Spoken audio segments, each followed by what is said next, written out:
Hello and welcome back to the Movies Made Us Do It. Me and Matt are back. How are you, Matt? I'm pretty good, sir. How are you? I'm okay. Moving in 4 days. Friday. So, if this room sounds a bit more echoey, it's because it is. And but a bed. And everything I have that could dampen that, because I do have stuff, it's boxed. So we're gonna live with it. Next week should be back to normal. So in any case, you suggested Withnail I. I did. And a film I haven't watched much. Oh, really? Okay. No. See, the thing is, I think this movie is a generational thing, because for some people, this movie was everything. Yeah. Same as Trainspotting for a lot of people was like. Trainspotting's one I've never really got. No, same, right? But it is like a thing. I just never quite understood why it became as massive as it is. It's just, I think it just came at the right time. It really did. It hit the right nerve, and I think this did as I well. feel like this did as well. I watched it a bit when I was a kid. I love this movie. Don't get me wrong. I don't think there's anything wrong with it. It's just something I have noticed that certain generations of people, this movie is like. Yeah, for me, it was a case of I watched it on TV, and then it was one of those sort of kind of forgot about it for a brief. It was a sort of I watched it, I loved it, and then sort of didn't really think much of it. And then when I was at college, one of my friends who not weirdly at all, was an actual who was a jobbing poor actor. Sure. Loved this movie, and at parties he would put it on, and we all fucking sit and get drunk and watch this movie. At college, this movie became one of our sort of staples, and we would literally run around shouting quotes at, and going into bars and going, "I demand booze," and pissing people off and just being generally obnoxious. Yeah. But yes, so this we loved this movie. It is a wonderful, wonderful movie. Yeah, and my friend Ken who was very much a Withnail, but just not an asshole and a coward. He was very theatrical and lovey sort of type. Yeah, but, spoke very much like Withnail does, without the cowardice and the awfulness. So we absolutely adored this movie. And to being in cars and shouting scrubbers at people, and and I mean, oh God, we were horrible. We really were. But this movie was one of those sort of movies that really spoke to us. Yeah, I think it did speak to a generation. And now, even watching it now, it does like. It does capture that period of time. It's a lovely picture of that period of time. Yeah, and it's a weird sort of it's the death of the hippie generation, isn't it? It's the death of 69, right? 69, 70. Yeah. So it's the death of what people saw as hope. The sort of the hippies had this sort of. Real sort of idea of what the future should be, and they all had this, this, and the 70s kind of crushed that. Yeah, it pretty much did. And I also it's nice to kind of see the British side of this period of time as well. Yes, and I think that's why we loved it so much, actually, because it was British. It's a very British movie. It's a really English movie, and of course that was one of the reasons why originally they couldn't sell it, because. Yeah, those companies were like, well, it's very English. The Americans aren't going to fucking get it. And it's like, well, because it is fucking English. Yeah. And there was nothing like this at the time. There was nothing. There's not much like it now, to be honest. Yeah. I mean, there are a few things, but yeah, and I think it probably was one or two movies that were like it at the time in the the 70s, but not quite from is I guess on point as this movie is. And Bruce Robinson, who directed and wrote it, it basically was his life. He was a jobbing actor, and the I character is him basically, and Withnail was was his a friend he lived with, Vivian McCrell, who was very much like him, and he ended up getting throat cancer, and he got to the point where he had a laryngectomy, oh my goodness. And he was injecting alcohol into his stomach. Oh, Jesus Christ! Yeah, he was very. Oh, that's awful. By the time he was clearly had problems with alcohol and stuff. But yeah, so you see where he got the idea for this, and he wrote it because he kind of got to this point where he was just fucking desperate. He was at this point living on his own, I think, and yeah, he said he couldn't get arrested. He couldn't find a job anywhere because as this actor, and he sort of thought about his situation and how fucking awful it was, and thought, well, I just fucking write it, Yeah, write what you know. Yeah, write it. So he did, and obviously he didn't sell it at that point.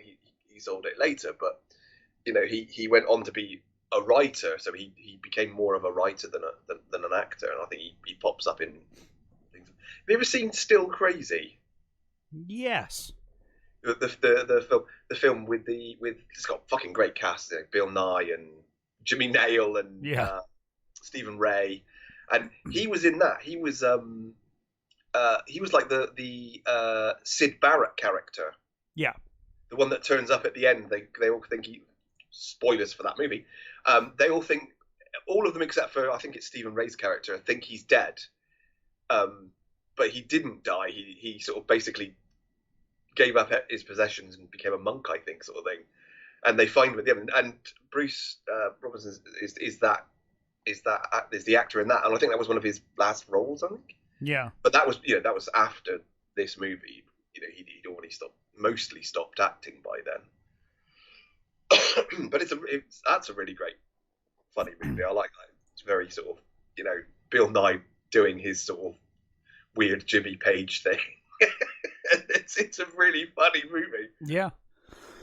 And, so he went on to direct things like with Richard E. Grant. He directed after this. He did How to Get Ahead in Advertising. Have you ever seen that? No. That is a fucking weird movie. Do you know about it? Nope. That movie has Richard E. Grant as an advertising executive who has a bit of a sort of weird moment where I think he's been given a zit cream advert to do, and he sort of wonders about the ethics of his industry, and he starts growing a boil on his shoulder that starts talking to him. Right. And I'm going to spoil it slightly. There's a moment in the movie where basically this boil becomes a proper head, and then takes over his head, and he becomes a different person, that this other personality. It's a very fucking weird movie. It sounds it. Yeah, it's. I could recommend it to people who like weirdness and would like to see a very odd movie, which Richard E. Grant is great in. But it's a very hard sell. It is extremely weird. But Bruce, again, I think Bruce was also the voice of the pimple as well, the boil. It won both stages in some stages of the movie. But I'd recommend that movie as an oddity, let's say. Well, let's get into the movie itself.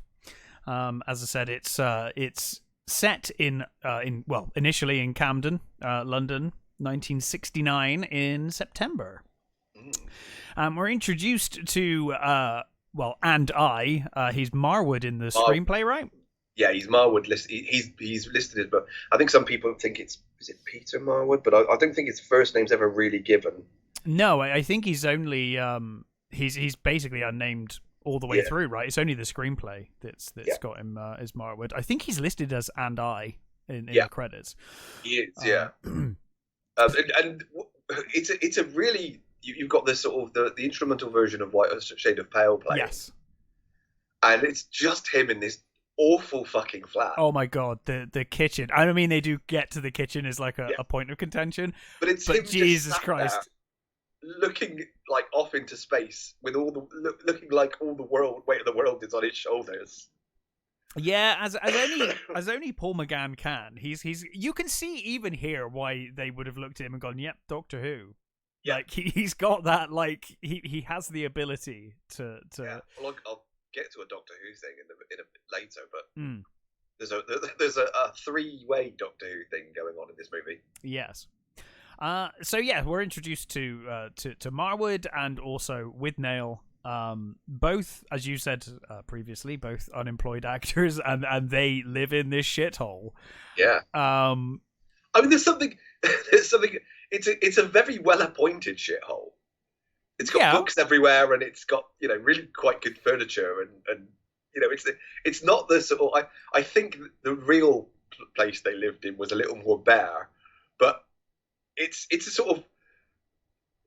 It's a kind of palatial shithole. It's a really odd little place, isn't it? Well, I say little, it's quite a big place, really.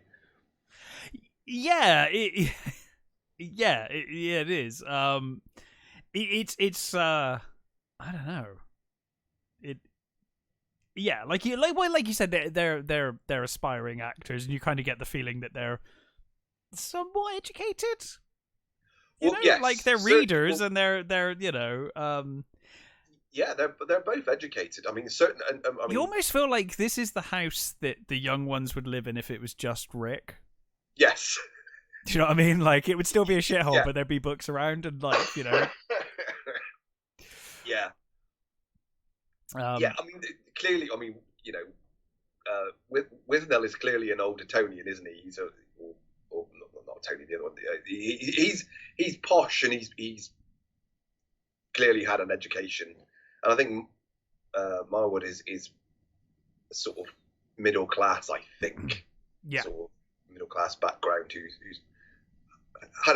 he's educated, but in a different way, I think. Yes, yeah, definitely. But they're both stuck in this situation, and they clearly, I guess, care for each other, or at least they're stuck in this situation together. Yeah. So they're just living with each other, and they're very much in each other's pockets, lives. Constantly. I think they have a very genuine love-hate relationship. Yes, they certainly, neither of them could function without the other.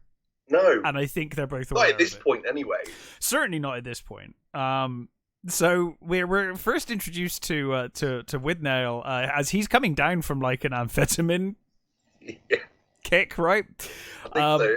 He's constantly going on about how cold he is. The flat is like freezing cold, and he's complaining about the lack of employment. Yeah, he hasn't spoken to his agent in months. No, and like I think like Adai even points out, he's like you haven't been sober for like months. Like you're just, do you know what I mean? Like you're like, how are you expecting to get this? He says, "Where's my?"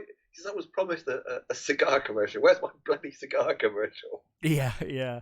Does he? I can't remember if he has the phone call with his agent at this point, because at one point he has that great phone call with his agent, which is fantastic. Yeah, that's later. So I love that. Marwood, you see, Marwood gets he needs coffee. Like, he's complaining about coffee. When you first did see him, and he goes and puts the kettle on, and then he leaves the building for a bit, and he goes off, and he comes back, and Withnail's awake, and they're talking. Yeah, and the kettle has just been boiling the whole time. Yeah. On the stove. And of course, it's such a shithole, and there's just crap piled up high in the sink. The sink is the set designers did a great job because it looks gross.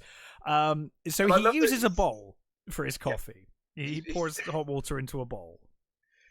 But he's drinking he's got his coffee in this bowl because all the cups are disgusting and living. And he's there with a spoon, like soup. He's like, why aren't you sort of think, why aren't you just drinking it out of the bowl? But he's not. He's eating with a spoon, and Withnail notices and goes, "You've got soup." He's like, why didn't you make me soup? Why haven't I got soup? You bastard. And he says his coffee, and then Withnail's like, why don't you drink out of a mug like every other person? And he's like, and I's like, why don't you do some washing up like every other person? Yeah. Which starts this huge argument over the, well, not a huge argument. It basically Withnail, coming down from amphetamines, decides he is going to do the dishes. Yes. And I, on the other hand, is like, there's something living in there. And this gives me real Doctor Who vibes as well, where he's like talking about this life form living in the kitchen. I'm like, yeah, McGann's really Doctor Whoing it up here. This is the whole sink has gone rotten. Yeah. Yeah, because he says there's something living in there, and he's not sure what it is. And I love it. Like, we need protection. He puts on the rubber glove. Yeah. And it's like, and he picks up the kettle, and it's like just boiling. It's been boiling away for like the last hour or something. And he's like, he thinks something bit you. He's like, no, the fucking kettle's hot. Yeah, because it's been boiling for like 30 minutes or something. And I love that the line that I think that got him Richard E. Grant the job was the fork it when he goes to go and attack this fucking sink. So eventually they give up on the sink. They decided it's a bad idea after all, because they find some matter, don't they? He pulls out this matter from the thing, and they're like, no, that's not. And it's like, we've got to get out of here. It's feeling unusual. We need to leave. Yeah, so they do, and they go for a walk in Regent's Park. And obviously Withnail's still coming down. He's complaining about how bitterly cold it is and it's freezing. Yeah.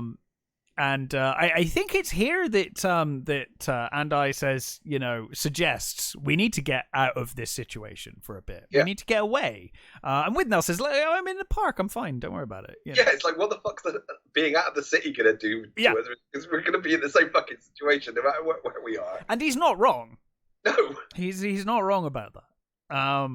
But yeah, they have that conversation, and then I think they go back and Withnail starts covering himself in deep heat to stay warm. He says we're going to cover ourselves in deep heat and stand because they can't get a fix until later, right? So that he's trying to just basically stave off withdrawal until he can get his next hit.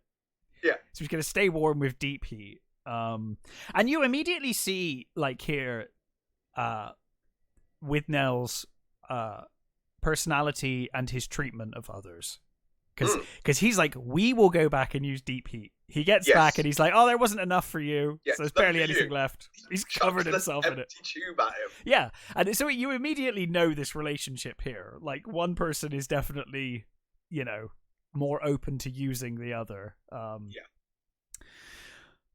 But again, there is definitely that kind of brotherhood between them, despite everything. But I love the way he stood in his pants with his long coat on, and he's just... That coat is iconic. Yeah, the coat's fucking amazing. I love that coat. Yeah. I mean, there's the bit where he's got his hair pulled back, and he's, when they're trying to get smart. Yes. He's got the coat on and stuff. That is just a doctor, isn't it? Yeah, totally. Well, Richard E. Grant, wasn't he? What, didn't he play a doctor? Didn't he play one of the web doctors? Did he do a web series? Yeah. So he was approached a number of times to play the Doctor, and then he did play the much later. Didn't he? And he played a version on a web thing, which was Scream of the Shulker. Yes, he played basically the Ninth Doctor before the Ninth Doctor was a thing. Yes, yeah, and it was. I like that. I did. I thought it was good. I remember. At the time, it was like Master, and at the time it was like, oh, new Doctor Who. This is the best we're going to ever get. That's fine. Exactly. That's it. And, and of course, Paul McGann was. He was one of the doctors in the Children in Need thing as well, right? Wasn't he? Sorry. Wasn't he one of the doctors in the Children in Need thing? Yes, he was. He was in a case of the Curse of Fatal Death. Yeah, which is a tremendous sketch. Brilliant. Yeah. To this day. So the other one is Richard Griffith, who was approached to play the Fifth Doctor.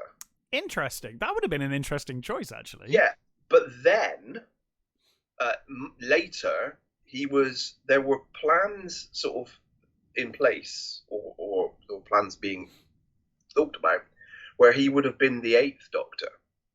Right. And funnily enough, his assistant was going to be now I'm going to forget her fucking name. She played the assistant in The Curse of Fatal Death. Oh, okay, yeah, I know who you mean, but I couldn't tell you the name. She played Safi in Absolutely Fabulous. Yeah. So they were going to they wanted her to be the assistant, and they wanted Griffith to be the Eighth Doctor. And one of the things I liked about the regeneration was going to have been caused by the Seventh Doctor's mind snapping. Oh. So it would have been his mind, not his body, that. That would have made more sense with the amnesia as well, actually. Yeah, it would have been really cool. That actually makes more sense than the plot they gave. The idea was because his doctor had become so dark and so unable to deal with the consequences of him being, at times, quite a bit of a bastard. Yeah. Certainly, if you read some of the Virgin novels, he became a bit of a proper manipulator. And the idea that his mind would have eventually his dealing with it in his mind would have snapped, and then Griffith would have taken over as the new Doctor. And I think that would have been he'd have been a very cool Doctor. I think. Would have been quite different, but interesting. Anyway, back to this movie. Withnail is just despite the deep heat, he's desperate for something else. He's looking for alcohol, and the only thing he can find is lighter fluid. Yeah. Which he decides to drink. And I is like, that's a really bad idea. He's like, not even the tramps drink that. Yeah. It's like they only drink meth, so they're not going to drink that because this is a far superior beverage to meth. They don't drink it because they can't take it. And then he downs the thing, and he's like, "Have we got anything else?" And what was he going to drink? I can't remember what he was going to drink after that. Was it bleach or something like that? It was something. No, oh fuck, I can't remember what it is now. It's something fucking equally hideous. It's something that would like literally kill you if you decided to drink it. I can't. Well, he downs it and he says, "Where's I need some more." And he's like, "We haven't got any more." He says, "Where's your toolbox?" Where's your toolbox? And then of course he pukes. Yeah, all over his shoes. Yeah. So apparently in rehearsals it was water they gave him to drink, but in that scene, it was vinegar. Oh, jeez, no. So did he actually throw up? They didn't tell him, so he genuinely threw up over Paul McCann's shoes. God. That's disgusting. Even thinking about that is like, oh god. Yeah, that's rough. Of course, the drinking game. Mm-hmm. Which we never actually played. I don't think anyone should. No, to be honest. I mean, the lighter fluid thing is usually either substituted for either vinegar or rum. I think overproof rum. I think people use. Yeah, we don't want people killing themselves over. But it's. I mean, you look at the list, and it's a fucking mental list. It's like insane to do in one session. Like 7 sherries, 4 quadruple gins and cider, beer. No. I mean, not even in my youth. No, no. As we discussed in the Big Lebowski one, I played that, and that nearly killed us. Yeah. But this one, no. Thank you very much. I guess we weren't brave enough to do the Withnail game, but. Yeah, no, and also apparently that was a real thing Vivian Mackerel did. Apparently he drank lighter fluid and was blind for a couple of days. I mean, that's a really bad idea. Yeah. Like, seriously bad idea. Yeah. I mean, they must have been... How desperate must you be for alcohol to actually think of that as Oh, Jesus. As an actual substitute. Good God. Yeah. So anyway, still waiting for the drug dealer to be around. They decide to go to the pub. At the bar they order drinks, and Anna goes to the toilet. Right. Yeah. On the way to the toilet, this Irish guy Yeah, well, the thing is, he to take away the smell of Withnail's puke from his shoes, he cleaned it with essence of, I can't remember what it is now, but it's some kind of perfumey kind of smell. Yeah. So he must reek of fucking, perfume. So he walks past the Irish guy who is Harper from Sharp. Yeah. And screams, "Perfume ponce," and it's like, oh god. And you get these little sort of voiceover bits. The monologues make this movie. His monologues are amazing. I love that he's completely panicking because he's like, I'm in real trouble here. We're in real trouble. Like, what are we gonna do? And then he looks up and he's carved on the wall, "Somebody fucks asses." He's like, "Who fucks asses? He fucks asses. He fucks asses." And then he gets in his mind that this guy is gonna rape him. Well, because they're always in this drug addled situation. He is like mentally paranoid about stuff because he's just constantly on and off drugs. So he's like, he just goes off on this massive tangent where he now thinks he's going to be raped by this guy. So of course he comes back out and the guy again insults him. And of course he goes to Withnail and says, we need to leave, we're in trouble. We're in real trouble. And he said someone just called me, what did you say? Perfume ponce. Perfume ponce. And Withnail's like, who the fuck said that? And of course this big Irish guy stands up and walks over to them. He's like, I said that. And he says basically, like, you two both need sorting out. And of course Withnail goes from like tough guy to immediately like, oh, this has got nothing to do with me, sir. Withnail this is the first time you proper see fucking Withnail's true colours. Yeah, because if they'd walked out, it would have been fine. Who fucking said that? He's all sort of bullshit, like, I'll do it. And then he sees this huge dude coming towards him and he completely fucking melts. and it is like, he's caused that problem. Like, if they'd walked out, it probably would have been fine. Like, he's now antagonized the guy, and then he steps to one side and he's like, why don't you two gentlemen take it outside? Yeah. Like, wow. He's got this bit of crust of pastry in his mouth as well, which is brilliant, which apparently was completely unplanned. And one of the only times that Bruce Robinson apparently laughed out loud. He had this weird thing about the takes. So Robinson said that he said they were funny, but they shouldn't be joke funny. Yeah. So he said that if they were filming a scene and the crew laughed or something, he would cut and redo the scene. He said because he said they were funny, but they shouldn't be funny, if you see what I mean. Yeah. Which is like it's a very odd sort of thing to say. But he said that was the only time he ever laughed out loud and sort of let it slide. Right. Is when he saw this bit of crust in Richard E. Grant's mouth, at the corner of his mouth, while he's, blubbering. And I love that he says to him, I have a heart condition, and if you hit me, it will be murder. And then he's like, my wife's pregnant. Yes, my wife's pregnant. And he's literally in tears. Like, It's like, oh, you are an actor. And I love the way he's got that tartan scarf around his neck. Yeah. And he grabs it and says, are you from Clan McFuck or something, as he pulls the scarf off him. And they basically just fucking charge out screaming. Yeah, they just run for it.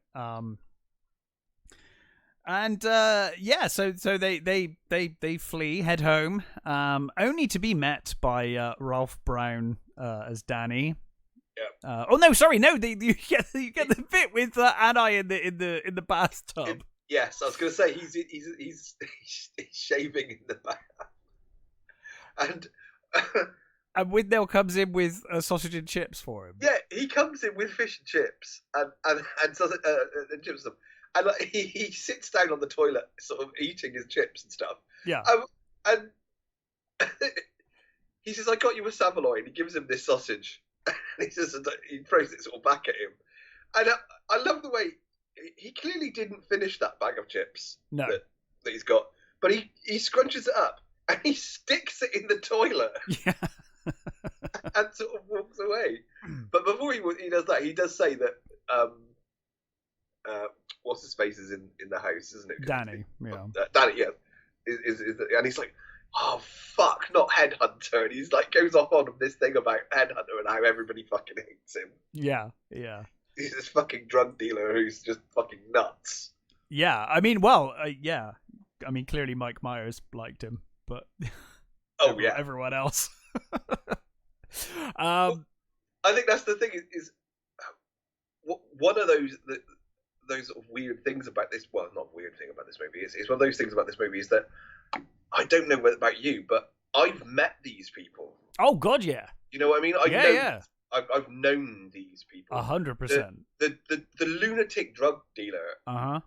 Used to turn up to our parties. I mean, obviously not that particular one, but we had a lunatic fucking drug dealer that would turn up at our parties and just be like that.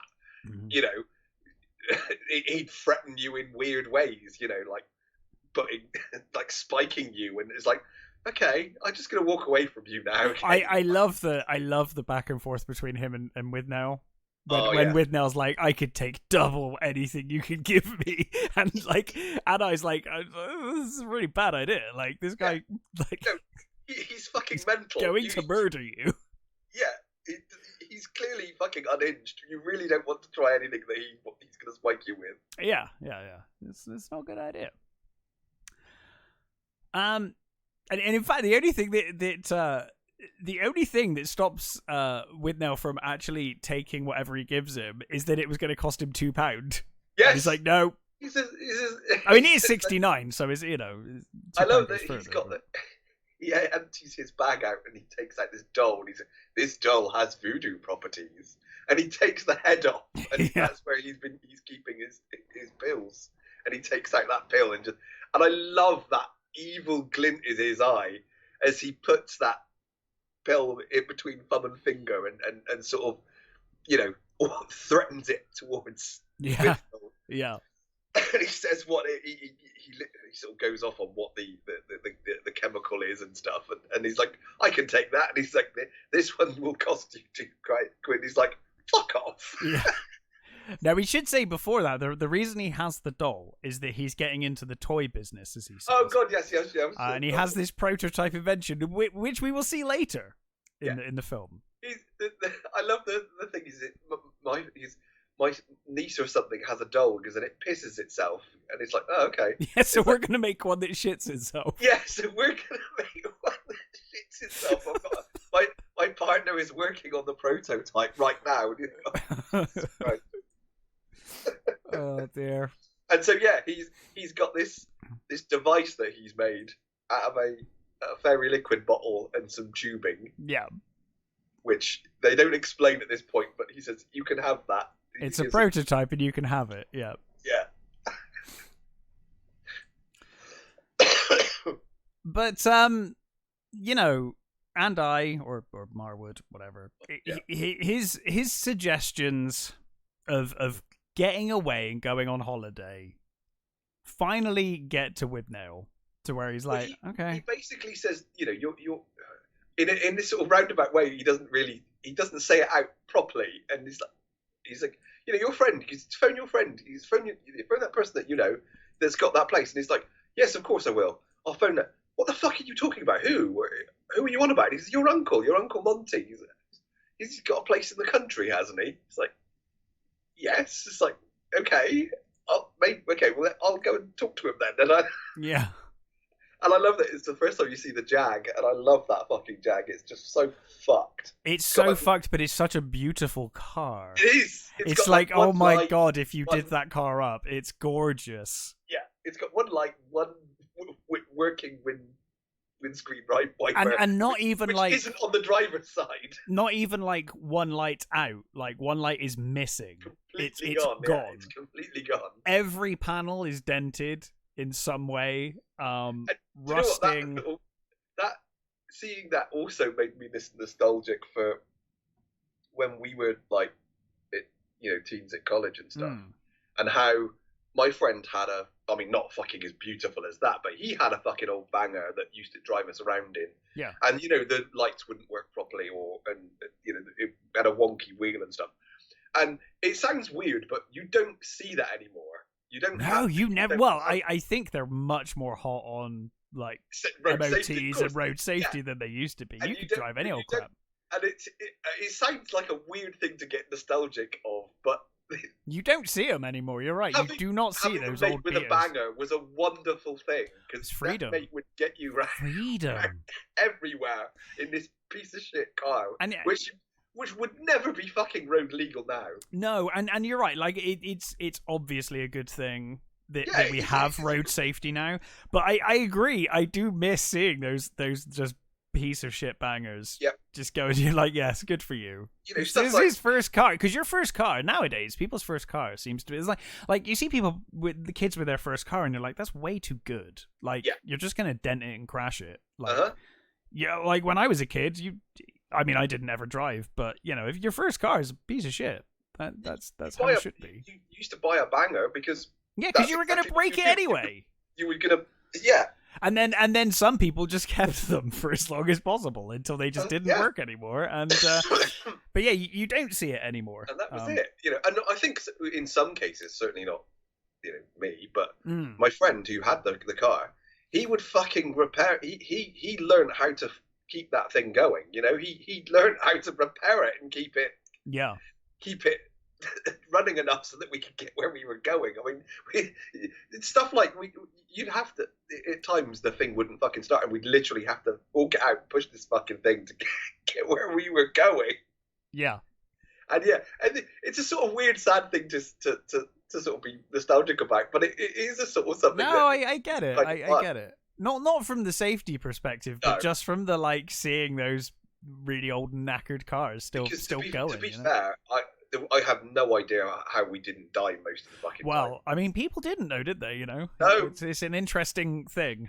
Somehow, the less safe things were, the more people just managed to survive. I don't know. It's bizarre. It's a bizarre thing. This Jag is super unsafe. I mean, it's got like one working light, one missing light. It's got one window wiper because they're always driving in the rain as well. Yeah, and the window wiper is the passenger side. Yeah, it's the wrong side of the car. But anyway, they go to see Monty, Uncle Monty, and he's got that fabulous fucking chauffeur looking car. Oh yeah, he clearly is done well for himself. And it quickly becomes apparent that Withnail has, shall we say, exaggerated as to you know what he's been up to. Uncle Monty is under the impression that he's been very successful and has been on television and all sorts. Yeah. And of course, Anna is like loving this. He's like, what? yeah. I love that you get these great little shots when with Withnail sort of elaborating on his wonderful career and whilst helping himself to drinks. Yeah. Like he's clearly done this like a million times. He knows what to say. You can see sort of Paul McGann almost in the background with this sort of grin of incredulence. Yeah. Looking at Withnail, just sort of thinking, the fucking balls on this guy. Yeah. It's a scam. That sort of idea of, he's a complete cunt, but he's also a fucking mad genius. Yeah, like he this is a scam that he has played many times with Monty. Like he goes there, makes up stories about his success, knowing that Monty himself is in the business or was in the business. Yeah, well, he says that Monty was an actor, wasn't it? And Monty goes on talking about, you know, he just tread the boards and that stuff. And I love there's this sort of speech he gives about, he says, you know, there's a time that comes in every young boy's life when he realizes that he will never play the Dane. He goes up on that rambling reminiscence. Yeah. And Marwan's like going to him, fucking, for God's sake, talk to him about the thing, will you? Get on with it. He's fucking lunatic. He's bad. We just want to get out of it. We just want to get the place and leave. Yeah. Yeah.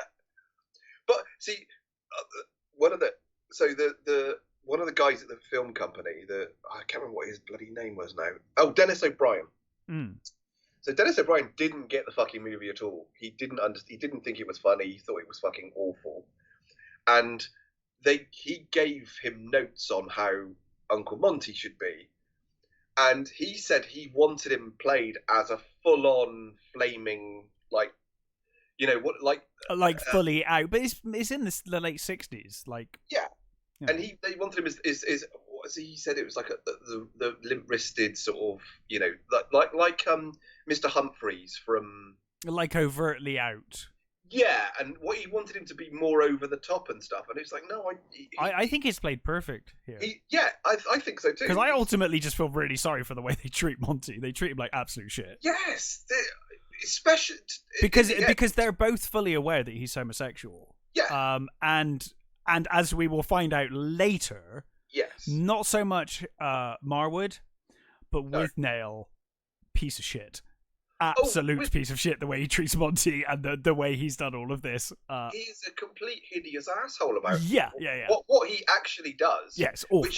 Which I think you can certainly pick up on hints on what's going to happen. Yeah, you can see it coming. Yeah, because he basically says to, you know, Monty, can I talk to you in private? Yeah, and they go off, and you don't hear that conversation. I've got to be honest. If I had a friend, sort of an idea of what's going on because of the way it suddenly changes, and then it's all go for it. Yeah. I gotta say, if I had a friend like Withnail, I've had friends like that before. Some, not to that extent, but sort of. No. If they were like, "Can I speak to you in private for a minute?" I'd be like, "Oh, what are you up to?" Immediately, I'd be like, "No, that's not good. No, whatever you're talking about is bad." You know. Yeah. But in any case, Monty ultimately allows them to stay at the cottage. Yeah. And so they drive, they pack and drive up north. It's pouring with rain at night. Hideously dangerous given what they're driving. I love that Withnail just basically drinks a load of whiskey and says, "I'm going to have a nap. You tell me when we get there." And he just goes to sleep. Yeah. Just leaves him to fucking drive on it, you know. I love that when they wake up and he's like, "We're lost. Use the map. Find this place." It's like, but if you're lost, you don't know where you are. So having a map is not going to necessarily help you. You're in the middle of nowhere. You need to know where you are to be able to know where you're going. And I love it when he wakes up. And there's two lines that we used to use all the time, which was he says, "I've got a bastard behind the eyes." Yeah. And then he says, "I feel like I've had those shat in my head." Oh dear. He says, "Where's the whiskey? God damn it." Yeah. And of course, like, they get to this cottage eventually, pouring with rain. They hit the fence on the way in. I don't know if that was intentional or not with the car when they hit the post. I don't know. But they roll up to this place, pouring with rain. They get inside. Withnail still complaining about the cold. All the wood's wet because it's outdoors, and they obviously couldn't find the wood store, or there isn't a wood store, or they weren't expecting guests. What we need to do first is we need to get this. They got that Arga, and he's like, we need to get this so that we can get some fuckers. You go and collect the wood. And he goes outside and he comes back in with a wet very stick. sodden looking stick. Yeah. So they break the furniture. Yeah, I love that. Poor Monty, like, he's let them stay at this cottage. They've immediately turned up and just started breaking chairs for firewood. He smashes the chair and sticks it on there. Yeah. And again, it's just the sheer fucking, fucking single-minded arrogance of them. They just start and entitlement and just apart. They're just awful. Yeah. And the thing, again, this cottage, obviously, there's no electricity in this cottage. No. It's sort of shabby, but again, it's got lovely things in it. It's one of my favourite lines of the whole movie later on when Withnail says, "We've gone on holiday by accident." Yep. We've gone on holiday by mistake. By mistake, yeah. It's like, that's so good. We've gone on holiday by mistake. See, that was one that I had to stop using because my wife said whenever we went on holiday, I would use it to someone. Yeah. And she said, and then one day she said, You know that's becoming really tedious, don't you? Every time we go on holiday and you say that, I'm like, okay, I'll stop. It is funny though. But anyway, so yeah, like you said, there's no power. They're just basically it is just a cottage in the middle of a tiny village. Or on the outskirts, sorry, on the outskirts of a tiny village. Middle of nowhere. There's clearly a village around, but they're not. They're on farmland, basically. Yeah. So, in the morning, they obviously need food and fuel, and everything, because they've really not. I mean, you get the impression like Monty obviously didn't plan for them to come here. No. So nothing's been prepared for them. Monty's not been there for a couple of years either. No. It's just been left there. So they've just turned up, and now obviously they've got nothing. And what I like about this is, so Marwood goes off to talk to the next farm to buy some fuel and to try and buy some fuel. Yeah. And you get this lovely bit, this sort of very brief but sort of wonderful bit of him coming out wearing his long coat, and he's got a scarf around his neck and a flat cap on, and he sort of starts this, healthy trudge. He's walking along in this beautiful scenery. I was going to say the scenery here is very beautiful. Actually, he opens the front door and looks out at this beautiful, like almost like a valley, isn't it? And he sort of takes this breath in, and you think, oh, this is actually quite nice. Well, this is what he wanted. Yes. To get away from the city of London, to get away from all of that stress and just be here. And for a brief second, like you said, for a very brief moment, he gets that. But only in this moment. After this, that's it. Yeah. He gets the lovely sort of, we're outdoors, it's lovely, and it's racing. I'm happy. I'm gonna go and get some fuel, and it's all gonna be. And he goes to the farm, and he knocks on the door. This woman's great. Yeah, it's like, who is it? It's like, I've just come on holiday because we wonder if you can buy some fuel. And the woman opens the door and just stares at him like he's fucking come from Mars. Yeah. Yeah, I mean, and she basically tells him to sod off. And then he's like, no, because at first he's like, doesn't he at first say, I want to borrow some? And she's like, sod off. Then he's like, I want to buy some. And she's still like, sod off. My son might sell you something if you're lucky, basically. My son's got the farm. And I like it. First of all, he walks off and he's like, well, that's them. That's not at all. Because what I heard about people in the country is, turns out they're just like people in the bloody city. They're just rude as well. Yeah. And he sort of goes to walk up and he's like, no, hang on a minute. I need to sort of. So he goes back and knocks the door, and the woman says, "Oh, my son runs the farm. You go and speak to him." He's like, "Well, where is he?" He's up in the top field, and which they don't go to. Well, he does. He goes off, and then you go back to. I guess he was unsuccessful in finding him. Yeah, so Withnail's in the cottage, and Marwood comes in, and Withnail's like, "You're covered in shit." Yeah. He says, "Yes." He says, "I went to find the farmer in the top field, but I couldn't get there. I gave up. It's too much. Because you're going to have to go and do it." And immediately you get that sort of. His face just goes, what the fuck? I've got to go and do it. You go. You've got to go and do it. You can do it tomorrow. Yeah, and he says like, I'm not going to go out there unless I haven't got boots. And he's like, well, so if you've got boots, you're saying you'll go if you've got boots. He's like, yes. And then of course the next shot is Withnail with bags tied around his feet. And luckily for them, the farmer passes on his tractor. Yeah. So this is where they run after them, and Withnail immediately, as I said, he's like, "Help! We've come on holiday by mistake." And Anai is he's trying to not insult everyone they meet. Yeah. Like he's like, "Shut up, just shut up." And he's like, "Look, we really could do with some wood and fuel and some food. We'll buy it or whatever." Farmer basically agrees to everything. He's a good dude. Yeah. He says, we're staying in Monty's house because you must know him, because he's like, no. He's like, yeah, he's the big fat guy. He's like, oh yeah, I know the fat man. He goes, his name's French or something, isn't it? It's like, no, it's not. I saw him with his nephew or something. It's like, yes, his nephew. Yeah. So he says, yeah, I'll bring some, you can take some wood here, and I'll bring a chicken later. Yeah. For food. So later comes, and the chicken turns up. He drives in, doesn't he? What I like, he drives in. He's got all these like this big pile of wood at the front of the tractor. Yeah. And he sort of says, "He goes, the wood's there." And he says, "Okay." He says, "What about the food?" And he says, "Back there. Chicken's on the back." And again, it's one of those things where you know the punchline already. Yeah, exactly. You know exactly what's going to happen.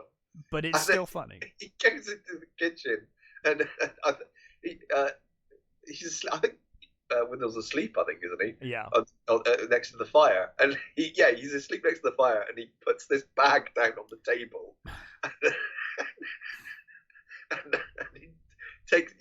He wakes him up, and he says, "We've got some food." He goes, "You need to sort it." And he says, "What is it?" He says, "Oh yeah." He says, "How can we make it die?" And it's like, you've got to sort that. And I love it. You get this. You see him come out with this shotgun, and Marwood like plucking the chicken at this point. Barely plucking the chicken. Yeah, very, very badly. And he's got this. He goes, "I wish I would have found this earlier." He's got this shotgun, and you think, how did they kill the chicken? Because you don't actually see how they killed it. If you killed the chicken with a double-barreled shotgun, there wouldn't be anything left to eat. So they can't have used that. They would have absolutely smashed the poor fucking thing. Yeah, obliterated it. But in any case, they do eventually. I love it. He says, shouldn't it be bolder than that? And it's like, it's literally got feathers still coming out of it. Yeah. And then he's like, you should take the feet off, and he's like, no, I'll keep the feet on. Yeah. So they're like, oh, we're gonna have to swap this around. We'll put the potatoes in the oven and we'll boil the chicken. Yeah, and he starts stuffing it in the kettle. Yeah. It's like, how is that gonna fucking work? There must be. I mean, later on that this place is fully stocked with pans and stuff, but they've got no fucking clue how anything fucking works. And I like at one point earlier, Withnail's put this brick in the oven, and he's put his shoes in there. Yes, he put his shoes in to dry off. Yeah, and Marwood takes the shoes out and he sits the chicken in the middle of the oven on top of this brick with its feet sort of either side. It looks amazing. It does. And Withnail then phones his agent, and just gets basically offended by his agent's lack of work. Basically, he's not finding him enough work, and he says, like, doesn't his agent say, like, he's like, I pay you 10% for this, and he's like, well, what do you want me to do? Go and kiss everyone's asses? He's like, why don't you go and kiss 10% of the people's asses? He says he wants him to understudy someone. I can't remember. Yeah, he's massively offended at the thought. I'm not understudying for that. Yeah. And there's a sort of these bits where he keeps coming up with names that he thinks maybe I should change my name. Maybe I should be like Douglas something or other. It's like, no, that's too much like this other actor.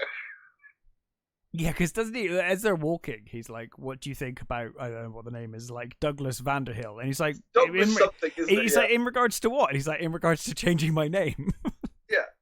It's like, no, it sounds too much like this other actor. You can't have that. Yeah. But anyway, they head out to the village to get some supplies. I think Mason just get drunk. They head to supplies. Well, no, because they're coming back with groceries. They do get supplies. They do actually. Yes, that's very true. It doesn't last very long, but they do briefly have supplies in their hand. They have like a bag full of fruit and stuff. And on the way back, they were warned by the farmer to keep the gate closed because there's an angry bull. Up there. Now, of course, as they're walking down, the farmer starts screaming at them about the gate. Withnail looks back, sees the gates open, and immediately jumps the wall. Yep. as the ball comes out. His coward takes over, and he's just over the wall. What I love about it, though, is how quickly after he's jumped over the wall, he looks cocky and just starts lighting a cigarette. Yes. He's just like, fine, I'm safe now. Instructing him on how to deal with the bull. Yeah. Because the guy's like, you're going to have to scream and run at it. You're going to have to scare it. You'll have to be aggressive towards the bull to scare it back. And of course, like, Andi's like, well, what am I doing? I can't do that. And Withnail's just there with a cigarette in his hand, just like, yeah, run at it. You should totally do that. It's easy. You can do it. Yeah. It'll be fine. Don't worry about it. He does, though. Eventually, he screams and runs at the bull. He stood there with this bag of like vegetables and stuff, and he's all tense and he's just fear in his eyes, and he just screams at this bull, throwing this bag up into the air. He throws everything all over the floor. Yeah, everything's gone. It goes everywhere, and the bull, for his part, actually does. It does panic and go back into the pen, to which he manages to close the gate and lock it back up. It's like, fucking hell. Keep that bloody gate closed. Because the bull or the cow doesn't have horns. No. And Withnail's like, well, it can't gore you. Yeah. So I don't think that's the point. If it's still going to do some damage. Twice his size and it can fucking trample him to death. Yeah, it can still kill you, but it won't gore you. Don't worry about it. Still fucking butt him and hurt him. So doesn't the farmer say that it is actually a randy bull? It wants to get to the cows. It wants to get to the cows in the field below, and that's what Withnail says. That cow wants to go into those cows at the bottom down there, and it's like, you prick. Anyway, so he does. He mans up and scares this bull back into its pen and closes it, and then obviously the farmer's like, keep it closed, keep the gate closed. Lesson learnt. So I think then they head to the pub, the Crow pub. Yeah. And I love this poor bloke, this ex-services guy. Yeah. Used to be in the tank division, right? Yep. In African tank division. African Corps, yeah. And I like that you get another one of Marwood's little things where he talks about the fact that the pub opens, the landlord basically drinks all day to the point of closing where he falls over. Yeah. So they head to the bar, and of course this sweet old bloke, he's like, "Oh, are you in the services?" And of course Withnail is immediately like, yeah, completely bullshits. He's like, yeah, we're in the services, and he's like, I always know servicemen when I see them. I've got an eye for this.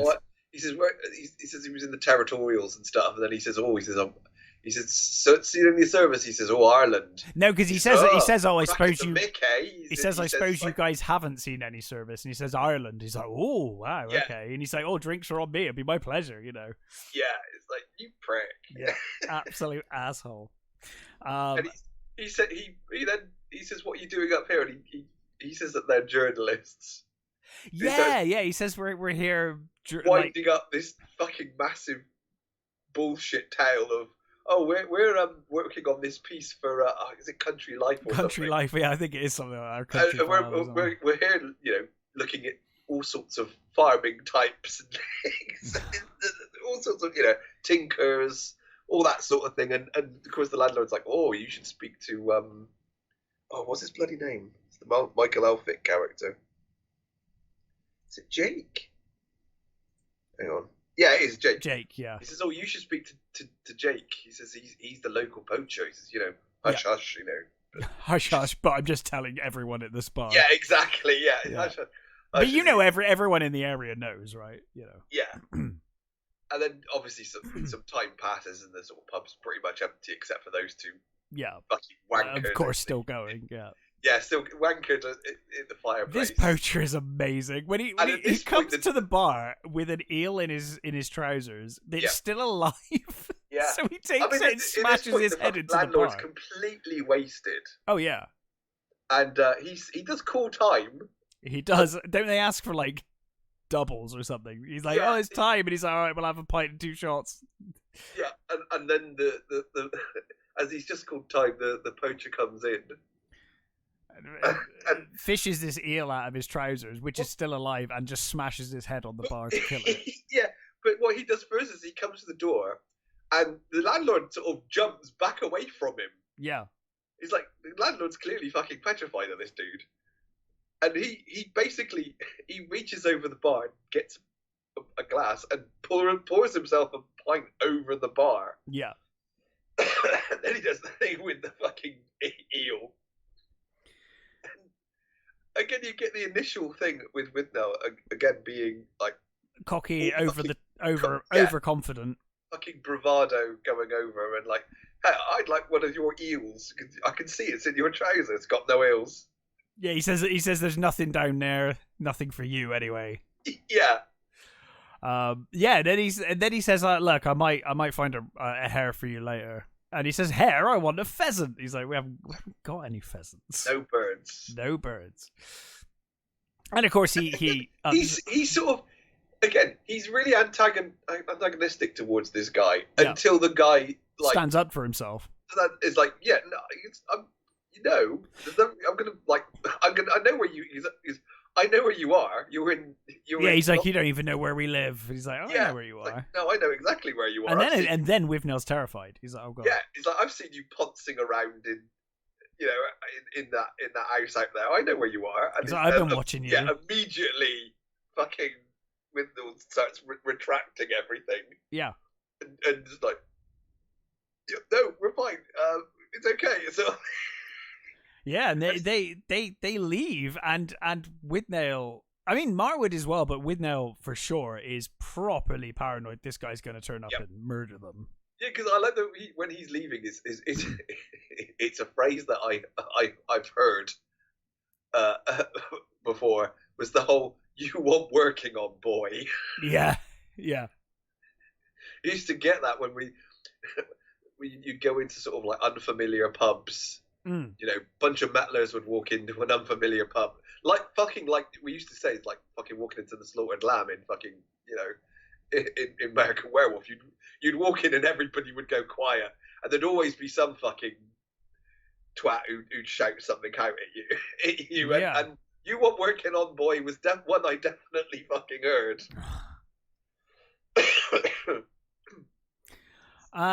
Yeah. So so that night, Withnail is terrified that this poacher's going to turn up. So Marwood's in bed.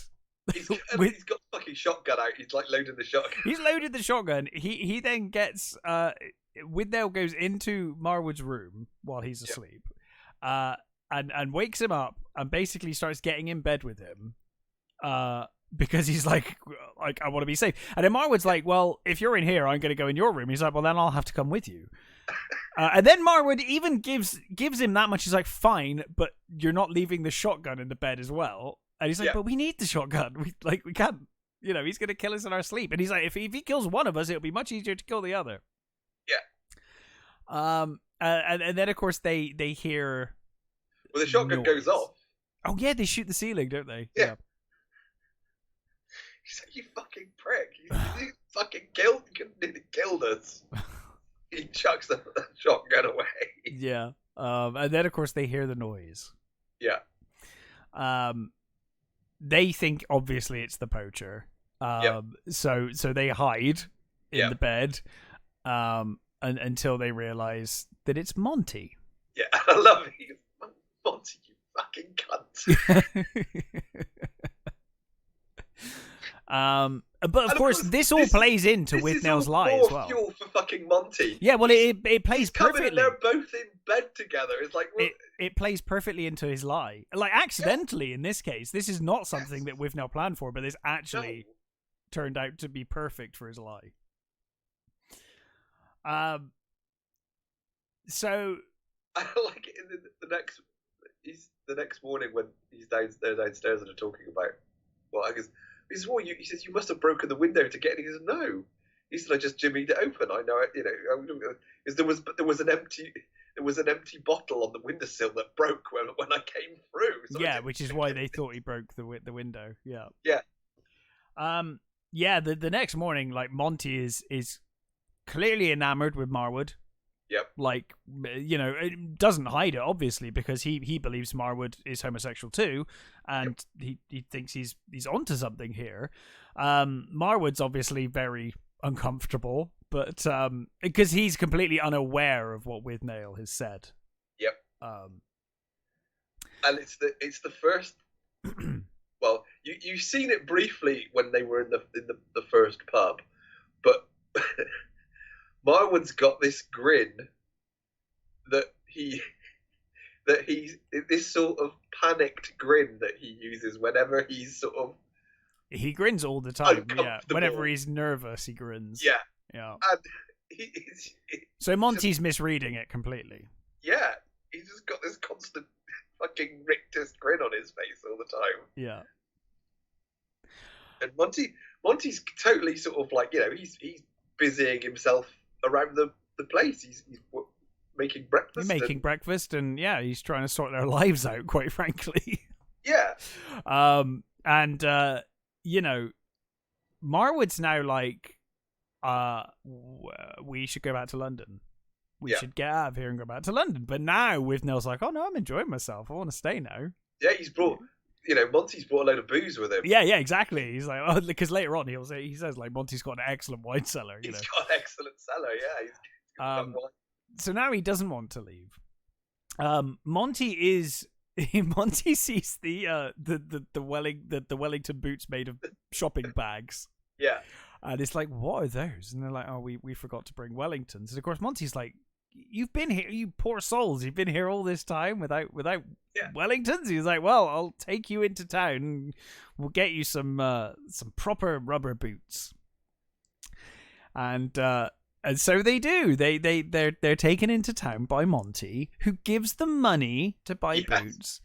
And you know what's going to happen. Monty's like, oh, I'll just go do something. I'll be back in an hour or whatever. Yeah. And, I think he says he's going to get some soap and some razors, I think. Yeah. So they head straight to the pub. And like, Marwood's like, what about the Wellingtons? And like, Withnail's just like, oh, we'll just tell him that there was some, like, they had some convention and there was a deal on or something.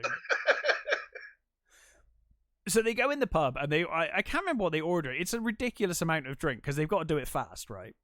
Yeah. Is it quadruple whiskies or something? Yeah, I can't remember what it just is now. Immediately get hammered with the money. It's, they pubs then, I mean, even when we were, when I was first started drinking, pubs were open for like dinner time. Yeah. And then they close and be open later. Mm-hmm. So of course they go in for dinner and they get their closing time, so they have to leave. Yeah, and to their horror, they find they're early. Yeah, Monty's not there yet, so they head into this little tea shop. These poor people in this tea shop, tea rooms. Yeah, they basically go in, sit down, and immediately the owners of the establishment are just like, we're closed. Yeah, we're closed. Like, because they can tell they're drunk out of their faces. They're like, oh yeah.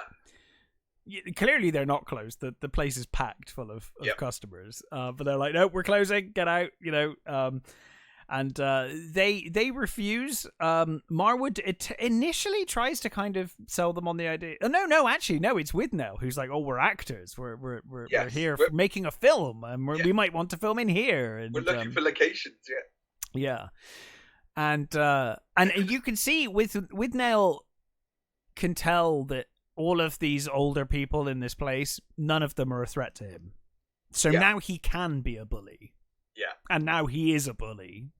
And Marwood's just making himself some scones. Yeah, Marwood's at least getting some food while this is happening. He's there having a load of scones and sort of making buttering them or putting cream on them, whatever it is he's doing. And then he's just grinning. He's actually having got a fun time by the looks of it. He's grinning and he's I don't think he's an uncomfortable grin. He's actually he's finding it funny. Grin. It's one of the best lines in the because we want the finest wines known to humanity. We want them here. I love it when he says get us cake and wine or you're fired. And they look confused and they're like, we're millionaires. We're going to buy this place and then we're going to sack you. I'm going to buy this place and we're going to fire you all. And of course there's that old guy who's like, there's nothing for you here. And he's like, call the police. Call the police. Yeah. And then, of course, Monty does turn up outside. He pulls up outside, and they're like, "Oh, Monty's here," and they start leaving. But Withnail's like, "We will be back." Yeah, and there's also that line where he says, "We're going to buy this place, and we're going to put a fucking jukebox in it." Yeah, and they start laughing as they say it as well. Like, yeah, and I do like the sort of there's that bunch of old ladies behind them, and when the he says, "Ah, our ride is here," and of course. They look awful. They're shabby looking fuckers. They're completely drunk, and this fuck off posh limousine turns up, and the looks on these old ladies' faces like bloody hell. Maybe they are millionaires. Like, oh god, maybe they are millionaires. Because Monty kind of looks like a chauffeur too. Yeah, it totally could be like, oh, actually, they actually are millionaires. So yes, anyway, they head home. Monty, very angry. Withnail basically blames Marwood for everything. Of course. So Monty is not speaking to Marwood briefly. He's quite angry with him. Tells him to go and cut the vegetables and stuff. And I love poor Monty. He has like a drink of sherry. And then he heads into the kitchen and he's like, I've been working myself up to forgive you. You know, he's clearly a really nice, like, kind-hearted person. He's like, he literally gave them money for boots for nothing, like for free. He was just going to give them money to get them some boots, and they've just completely spat. There's a sad desperation about Uncle Monty, but he's clearly a lovely guy. I mean, later on he does sort of get a little bit fucking over the top, but. Well, I mean, they're both drunk, and he's been told that he's probably interested. So I don't know that he is that. Like, I mean, it is quite full on, I guess, but like he's drunk. Well, but as soon as he realizes, he does back off. He's like, "Oh no, God, I didn't realize." There is a line he says. Yeah. So fair. There is a little bit. Yeah, it gets a bit. But I don't know. I just feel really sorry for Monty this whole movie. I think so. He's been tricked and taken advantage of by these people, and he's clearly a kind-hearted person, really. Yeah. But yeah, so he forgives him in the end, and he tells him to have a break, and he sends Withnail to do the veg and stuff. And he says, "On you can deal with the meat." Yeah. And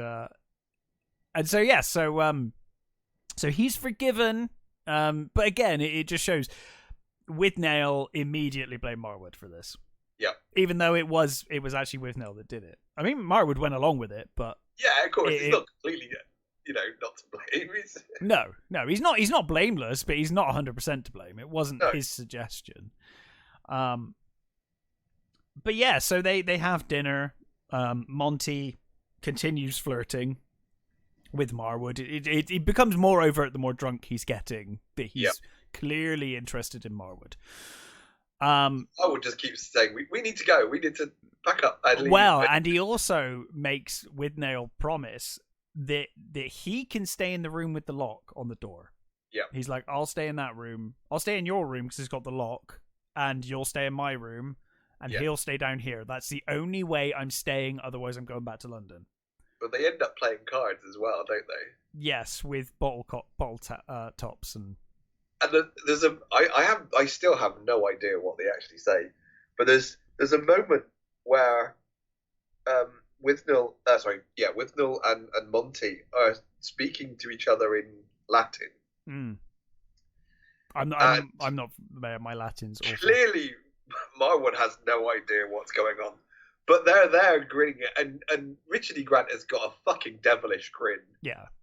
And you can probably guess what it is they're talking about. Oh yeah, I think so. I think it's clear that, and there's a weird find the lady thing, isn't there, going on with the cards, and Marwood is getting increasingly.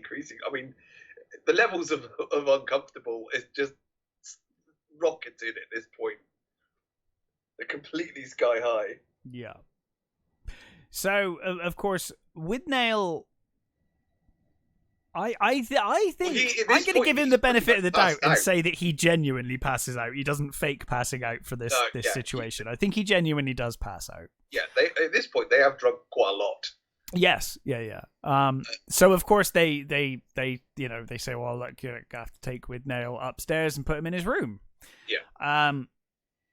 So he goes to do that. He puts him in his room, and then he goes to his room. So Marwood goes back to his room, and Monty comes up and he's like, oh, you should, we can stay in this room. And he's like, oh no, well, I'll stay downstairs then. It's fine. I'll stay downstairs. You stay up here. Yeah. So he heads downstairs. Monty follows him shortly after. Yeah. And now he's got makeup on, right? So he's. I think not quite this point. Is that not? I thought it was when he came downstairs. He'd done himself up in his room. No, it's when he goes in. It's when he comes into the bedroom. Oh, is it when he comes into the? Yeah, okay. Yeah. So he comes down and obviously Marwood's completely aware of what's happening now. Yeah. And he's obviously not interested, and he just keeps saying, like, what do you want, Monty? I'm trying to sleep. I'm very tired. I'm trying to sleep. And he says, look, I'm going to go upstairs to my room and I'm going to bed. He goes to sleep, or pretends to go to sleep. Yes. Monty comes in, and now he's got the make. He's done himself up. Yeah. Comes in, and he says, like, I know you're awake. I know you're awake. And obviously, boy, I know you're awake, boy. I know you're awake, boy. Yeah. And eventually he sits on the bed, and Marwood's like, no, I'm not asleep. I'm very tired, Monty. What do you want? He lights the candle, and you're right. There is. Well, the thing is that he sort of pours his heart out to him. He does, yeah, he says, does. He says, I adore you and all that, Yeah. But then he says, if you can, I plan to commit burglary. And you think, oh, okay. So there is a, he means to have him, and it's, so there is a little bit of the nastiness about it. But Marwood says, it's not me that's the closeted one. It's him. He is, Withnail is. We're in a relationship. So I was just checking because I wasn't sure. My gay rights history is not great. So 1967 is when it was decriminalized in private. Mm-hmm. So this is 69. So Monty's only now, and so you understand the repression and the now he's able to express these feelings to someone in private. Yeah. Up until now it would have been illegal, and if Marwood was straight or he got it wrong, he could be arrested, and it could be like really so you're right, some of what he says is a bit like it's a bit rapey, but he says that he's been told all about, Monty does say Withnail is completely he says that you traded up on the heath and stuff, and it's like obviously all these things are coming into... Marwood's immediately realizing that Withnail has completely screwed him over. He basically says, oh no, we're actually in a relationship. Basically, he explains to him, oh no, we haven't slept apart for years, for ages. We're always together. We're in a relationship. Basically, Marwood is forced to lie. Yeah. To cover himself and to kind of try and let Monty down. Nicely, rather than going like, Withnail made that up. He's just a piece of shit, and he's completely used you. He tries to let Monty down, whilst obviously he's not interested. And by the way, at this point, Marwood's just in his pants, right? He's pretty much naked. So he's very vulnerable, in a very vulnerable position with a drunk man coming onto him who's backed him into the corner, and he lies and he says, like we're together, we sleep together every night. This is the first time we haven't, like honestly, last night's the first time we've ever not been together. And of course it follows because he did find them in bed together. So it works it works in their favor, As far as Monty's concerned, everything is sort of above board, as it were. Well, he thought this was kind of set up pretty much. Absolutely. And of course he's like, no, like I can't. He's like, I can't do it. It will break Withnail's heart. It will break his heart if I do that. And Monty's like, okay, I understand. Like I he says like, I completely understand. I wouldn't want to come between you, and he does. Like, he says, if I'd have known, I would have never tried to come between you two. Yeah. if he thinks he's in a proper relationship, then that's different. That's a whole different thing. Yeah. And so the Monty the stuff that Monty says and does was based on Bruce Robinson's interactions with what's the bloody director's name? Franco Zeffirelli. Mm-hmm. So when he was working on Romeo and Juliet. Yeah. And he was acting in that. And apparently that's what Zeffirelli said to him and tried to get into him. Right. And apparently the line "Are you a sponge or a stone?" came directly from. Oh, really? It's directly Zeffirelli. Yeah. Huh. That was how Zeffirelli, was predatory towards him. Right. That's what a lot of the lines from Monty were from that interaction. Right. Oh. Well, anyway, the next morning, Monty has left. He's left in the night. He's left the letter apologizing for everything. We did forget the when they're coming back from a walk at one point. We missed a couple of bits actually. We missed the fishing bit with the shotgun. Oh yeah, God, the shotgun fishing is amazing. Yeah, this is quite funny.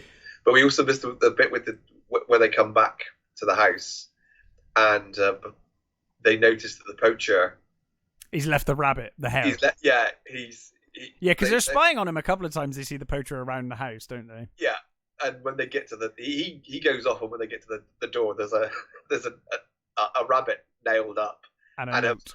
And a note that just says, "Here, hare, here." Yeah.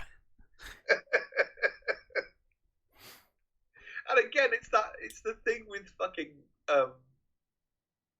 with Withnail, who they've seen the poacher. He's deathly afraid. He's all sort of, quivering, and they get to the door. They read the note, and it completely changes again. He's all like fucking bravado and smiles and standing up straight. It's like, you prick. Yeah. So, Monty's gone. He's left this apology. Yeah, he's pouring his heart out, just saying he wishes them all the best and whatnot. Withnail obviously, immediately dismisses it as kind of pathetic and whatever.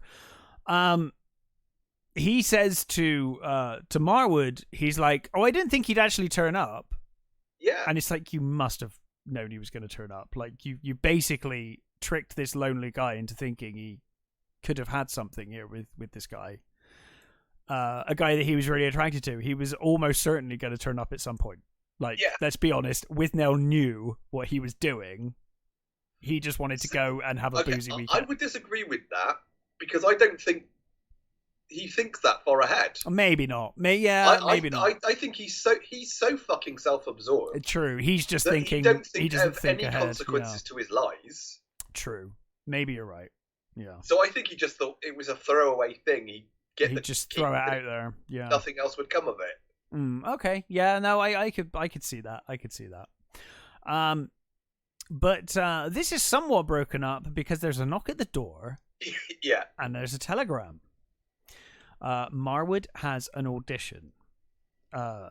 Now, this is both this and the end of the movie, which is coming up soon anyway. But I every time Withnail says congratulations, it's like you can tell he hates it.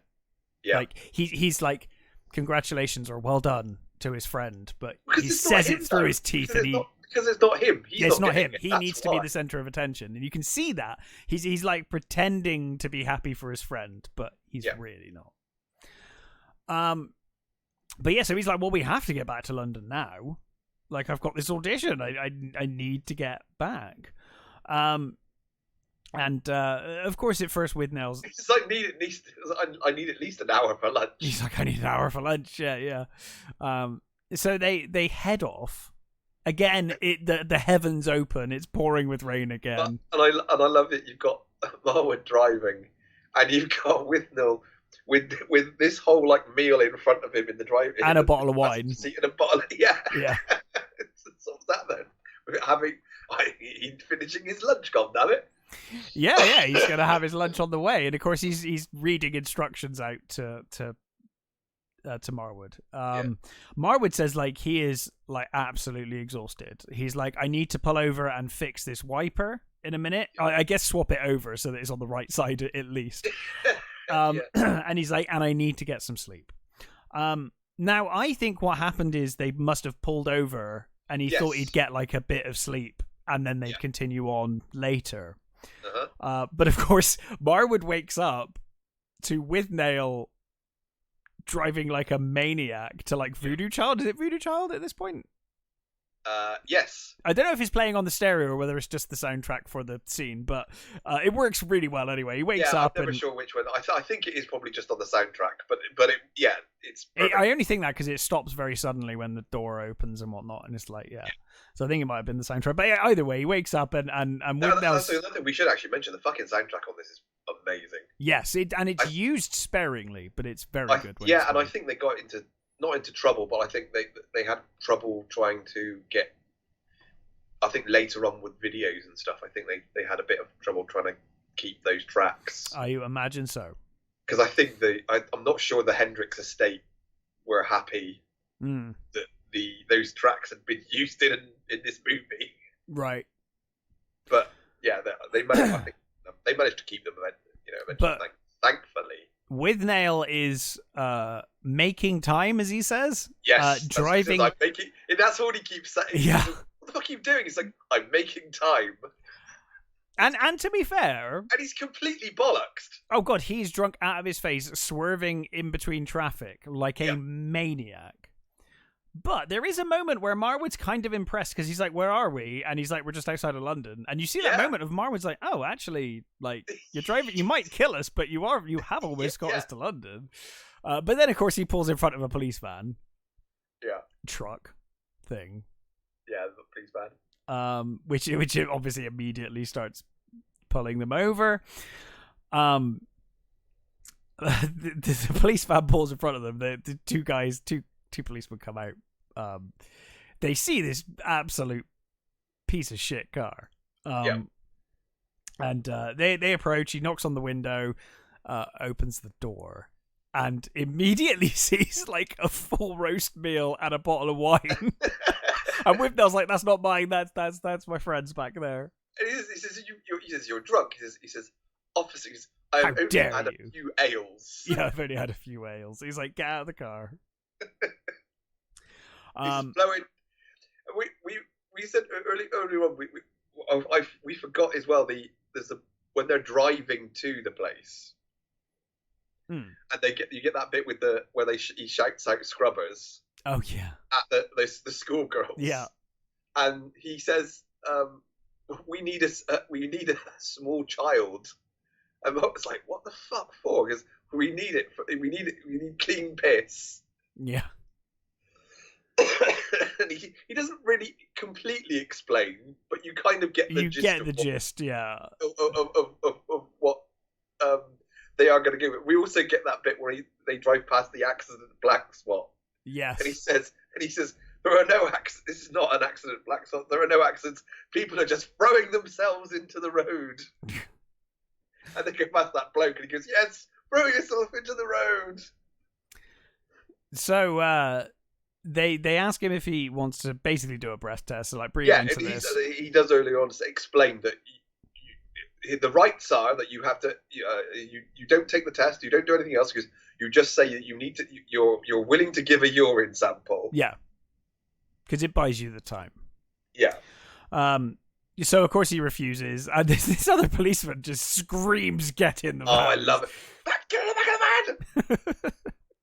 Which is extra funny because that guy hasn't been dealing with him at all and has said nothing. He hasn't said a word. He hasn't said a word until he says that, and he just completely loses it. So anyway, at the station, Marwood's kind of sat there waiting. Yeah. And you get some like the police talking to each other, like, what's going on back there? Yeah, the sort of young copper comes in with a cup of tea, I think, to put down in front of what I presume he's a sergeant or something. Yeah. And he sort of goes, "What's he doing over there?" Yeah. So they go and check, and he's got Danny's device. Yeah. The bottle of washing up liquid and tube. And he's just spraying urine. Yeah. He grabbed. I love that Copper grabs his arm and pulls him, and the piss just goes all over him, all up the wall. Yeah.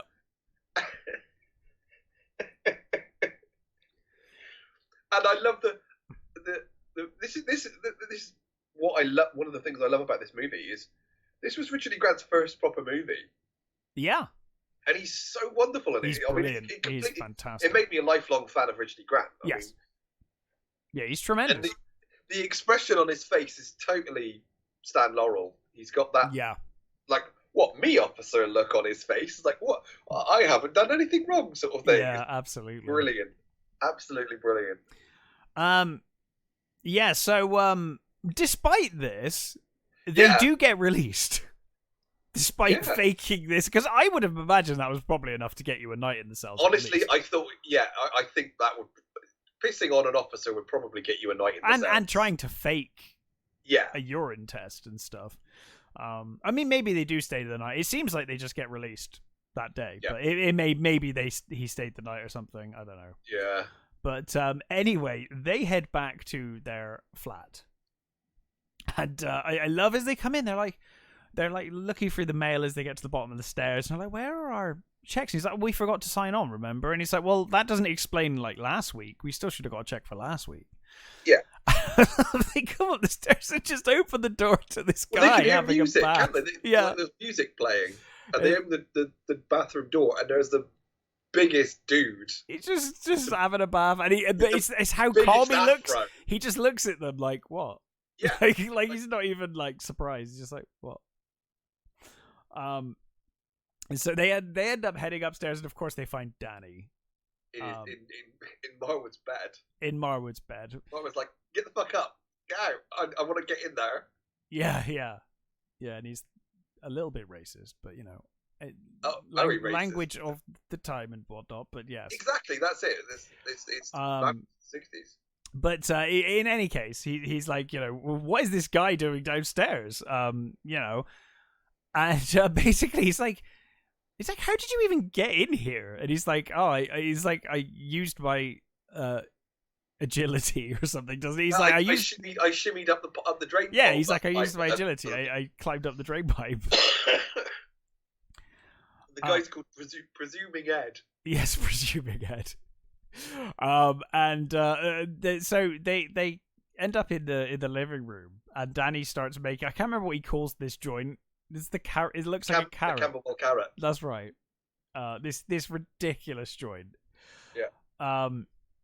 And he starts obviously making it, and he passes it around to people as they're talking.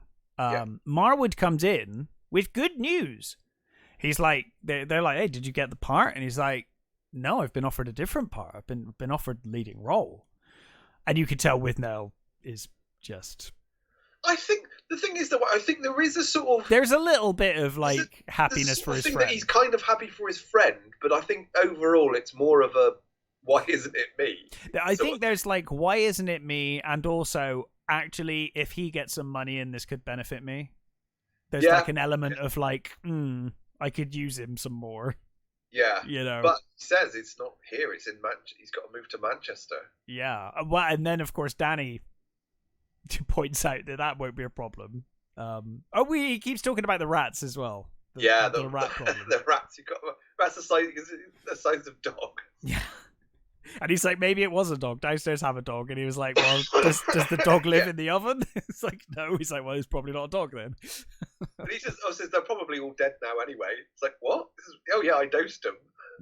Yeah, with onions, wasn't it? It was like drugged onions or something. He planned on cooking onions in there, didn't he? So yeah. It's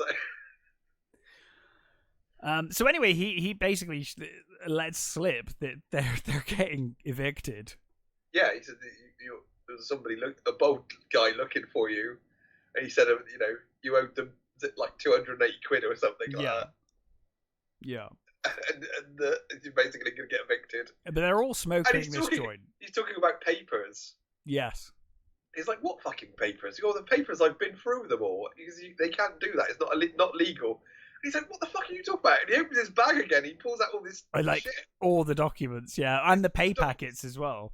And their gyros. Mm-hmm. You utter prick. He's got our gyros. He's like, what were you going to do with these? I was going to cash them for you. Yeah, I was just going to cash them for you. It's like, oh, yeah, of course. Sure. Yeah. And I love presuming Ed, like on this massive cannabis high, starts fucking around with the globe. Yeah. And then Withnail starts laughing hysterically. He just loses his mind. The effect of it on him is he gets hysterical, and Marwood freaks out. Yeah. Marwood's having a meltdown. Danny's like, sit down, my friend. You know. Yeah. The thing is that Danny's sort of reaction to the drugs. He knows his drugs, and he understands his he's oh, you must give me some downers. I need downers to get this. No. He says, trust the drugs. He says, just sit down, breathe. He says, what you can't substitute one drug for another. It's just it'll do different things. He says, you just need to go with what you've got. And he's sort of nice about that. He this is his area of expertise. Yeah, and he does talk about this is the end of this is the end of civilization. This is the end of the greatest decade we've ever had. And he starts talking. He talks about how. Well, you know that Danny made the most of the '60s. Jesus. Oh yeah. No, totally. For him, it probably was the greatest decade. I could totally buy that. And there is actually there's a line that Monty says that is so true, and it still fucking is. And he says about that. He says, "What is it? Oh, I think I wrote it down. Hang on, where is it?" He starts talking about the England and stuff, and he says, "Oh yes." He says, "Oh Christ, what is it? Shat on by Tories and shoveled up by Labour." Yeah. And you think, that's true. It's so nothing true. really fucking changes, does it? We're still fucking shat on by Tories and shoveled up by fucking Labour. Yeah, 100%. But yeah, so in any case, Danny's starts talking, legal ambitions. He likes legal. He wants to get into legal, right? That's like his thing now. He's like, he's got ambitions on becoming like a lawyer or something. But anyway, eventually Marwood basically has to leave. He's going to go start his career effectively. So he's packing to leave. Withnail basically says he's like all cleaned up. He's got a new haircut. Yeah, he's sorted his life out. This is his big chance. He's not going to screw it up now. And obviously he needs to leave Withnail behind, because Withnail is that part of his life that is going to keep him back. He needs to get away. he's and I think Withnail realizes, even selfish Withnail realizes, he can't keep him here. Yeah. Like, that would totally ruin his life. This is his big chance. He tries to give him a drink. He says, have a drink to final drink sort of thing. And he's like, no, I can't. But he insists on walking him through the park. Yeah. And so Marwood basically says goodbye to Withnail. And they do the Hamlet. Please don't come to the station. Yeah. Just leave me here. Yeah, and they do the Hamlet thing. Well, it's a lovely goodbye. It is. And Withnail is there with his bottle of wine and the wolves. The wolf enclosure in the park, and he starts the Hamlet soliloquy, and it's. Yeah, and I mean, you kind of know that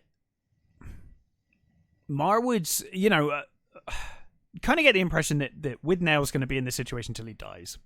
Yes. Marwood was always probably going to get out of this situation, and it's almost the two of them reconciling with that fact that, if Marwood had the situation and he had the courage to get out of it, because I think he could have easily just stayed there and become.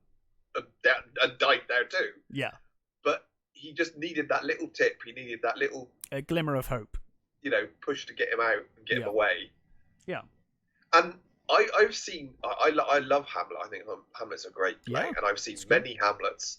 But Richard E. Grant's performance on this is so good. It's one of the beautifulest, saddest renditions of that speech. It's so lovely and so sad. And, you know, the ending of, you know, man delights me not, nor women neither, as he talks to these bloody wolves. Yeah. And that's it. It ends. Yeah. And it is. I mean, I think the thing is that because Withnail is one of the best characters ever written, because he's an appalling human being. Yes. But he's also so fucking, you know, the real guy he was based on was once described as a sort of jack of all trades, master of none. Yeah. But one of the coolest people they ever knew. And I think he is kind of that. He's that sort of devil-may-care guy that you can imagine partying with is amazing. But you wouldn't want to spend too much time with him. No. And you also get the feeling that he's clearly very intelligent. And, yes. And that if he put his mind to it, he probably could do great things. Yeah. But he chooses not to. Like, he, you know, has no intention of ever changing. He's a brilliant and tragic character. Yeah. Yeah. Played wonderfully by Richard E. Grant. Yeah, superbly. And the original ending, which they decided was too dark, was him pouring wine into the shotgun and then blowing his head off. Yeah, that's not so keen on that, isn't it? Which I don't think you need it, because I think you know at the end. I think that's the likely outcome of Withnail is not good. Yeah. And I think they both. You get that great moment where I think they both recognize that this is where they both are going to end up. You know. Yeah. Marwood's going to go on to something. Withnail is probably going to just overdose. It's a proper leaving. And I do think as selfish as Withnail is throughout this movie, I think there is a part of Withnail that realizes that actually I need to let him go. You know, like I think even he realizes like you probably do need to go. I think there is a slight sort of happiness for him. Yeah. Oh yeah. No, there is, and I do think that Withnail realizes it's overridden by his own selfishness, but I think he is actually happy that his friend is. But I think Withnail also realizes that he is holding his friend back and that he has to let him go for him to be able to accomplish it. Like, if Withnail went to Manchester with him, it would sacrifice his career, clearly. It would fuck everything up. Everything would get fucked up. Yeah. And you kind of feel like Marwood might even let him if Withnail went on about it enough. You know what I mean? Like, because Withnail's kind of pushy like that. I think at this point, I think or do you think Marwood's had enough now and he's like, no? Yeah, I think Marwood maybe the Monty thing pushed him too far. Yeah, I think he's got to the point now where he realizes that he must get away. He has to. Yeah. You know, he could do better if he's not there. If away from him and he's not has that influence anymore. Yeah. So I think he's clear. I guess the difference is he's clearly grown up and Withnail hasn't. Withnail won't get out of his own way. No. And I don't think he would go with him. I don't think he would leave London. I think he would. I don't think he has the courage to do that, actually. So, yeah, I think you know what's going to happen to him anyway. You don't need the gun scene. No, I think that's too much. If he doesn't actually kill himself, like that, he's certainly going to drink himself to death. Yeah, absolutely. So, but it's a wonderful film, and it's great. Again, like a lot of the films we cover, it's not going to be for everyone. And no. I watched it once with my mother, and she just didn't get it. Fair. She didn't remotely find it funny, but. I think it's a quintessentially British movie. Yes. It's got a British sensibility all through its core, and it's a beautiful example of that. Yeah, I mean, there's there are things you see in this movie that you're like, yeah, I remember that. I do remember that. Like you said, the beater cars. Yeah. The filthy, dirty calves. That scene when they're in the calf, I'm like, yeah, I remember those calves. The egg sandwich. The egg sandwich. Yeah. And there's that frying pan. Yeah. With the eggs swimming in fat. But it's like, I remember those, Yeah, I do. I remember those. Proper greasy spoons. You don't see them anymore. Again, it's one of those things you just don't see. Because the health and safety of those places. Would fucking shut them down in a second. Yeah, exactly. But we all used to eat there. There's a gross nostalgia for it. There is. There's something to be said for, It's a recognition that clearly things are better now. Yes. In those respects, but you do still miss that part of your childhood and that memory of like, I remember the old greasy spoons with a hangover and builder's calves. I remember being a kid and my dad going to the pub and the kids would sit outside. They go inside to the pub, and you'd play in the fucking garden for a bit. And then your dad would come out. And then you'd go next door to the fucking greasy spoon and have a disgusting fry-up, which was fucking wonderful. Yeah. But probably the worst thing for you. But the sort of the things that you feel for those are just they were wonderful but gross. Yeah. And you do sort of think, well, you are glad that they're over, but they're still there. They're still in the back of your head, and you still remember them fondly, even though you probably shouldn't. Yeah, absolutely. And this, I love the whole sort of thing about this movie. The whole thing about how this movie became, and I love the story of when the director, after they made the movie, the initial screening, the test screening, he was so worried about no one finding it funny and everything, and so they sat down. He sat down. He said he sat down at the back, and the audience, they all came in. They sat down, and the movie started, and he said 10 minutes in, nobody laughed, nothing, complete silence. He said half an hour, and he's thinking, fuck, they haven't said a fucking, not a word has happened. He said, and they got to the point where he was fucking panicking like hell. He was thinking, "Oh God, this is, no one finds this movie funny. It's over. No one's going to watch this movie." And then he heard one of them speaking German,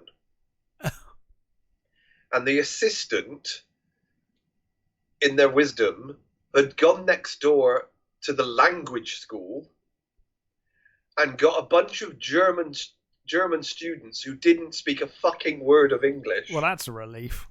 And brought them all into this fucking screening to watch a movie that they couldn't understand.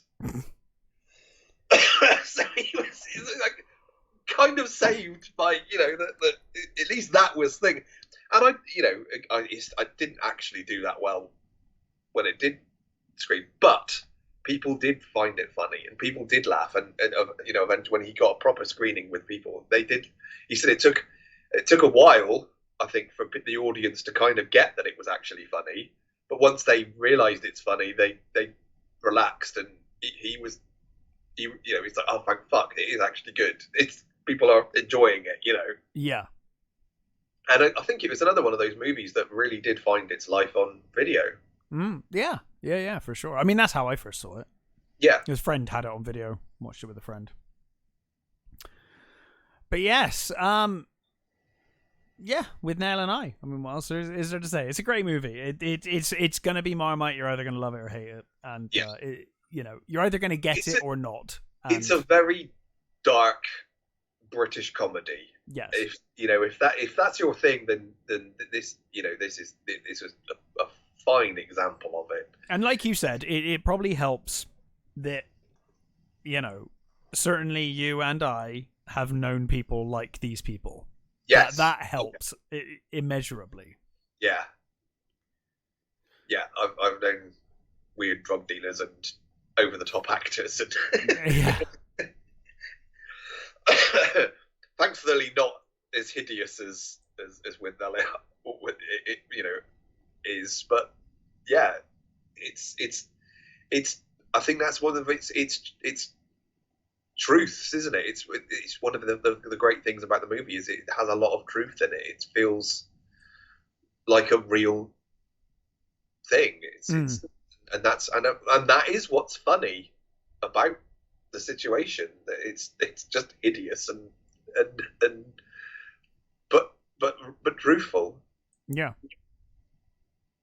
Yeah, absolutely. But yes, highly recommended. Obviously, moving this Friday. All being well, though, we should still be back next week with some new movies. Yep. I've already watched Spaceman, which looking forward to reviewing. I've watched that. So yes, I'm going to watch Napoleon. Oh. Even though I've heard very bad things about it, I'm still going to watch it anyway because it's Ridley Scott. He's a great director. He's an old prick these days. I have heard that if you know anything about Napoleon's life, it will infuriate you. It will infuriate you as to what they've kept in and what they've removed. Yeah. Well, I'm and what they've made up. I'm far from an expert, but I know enough about I think you'll know enough to be annoyed. Yeah. But we'll see. Hey, you may love it anyway. And Ridley Scott is still one of the greatest directors we've got. That's regardless of what nonsense he makes, visually, he's still an incredible director. Yeah, and I think the fact that all the bat scenes are real, it's not just CG. Yes, I think there is CG. It's gonna be a spectacle if nothing else. Yeah, exactly. Yeah.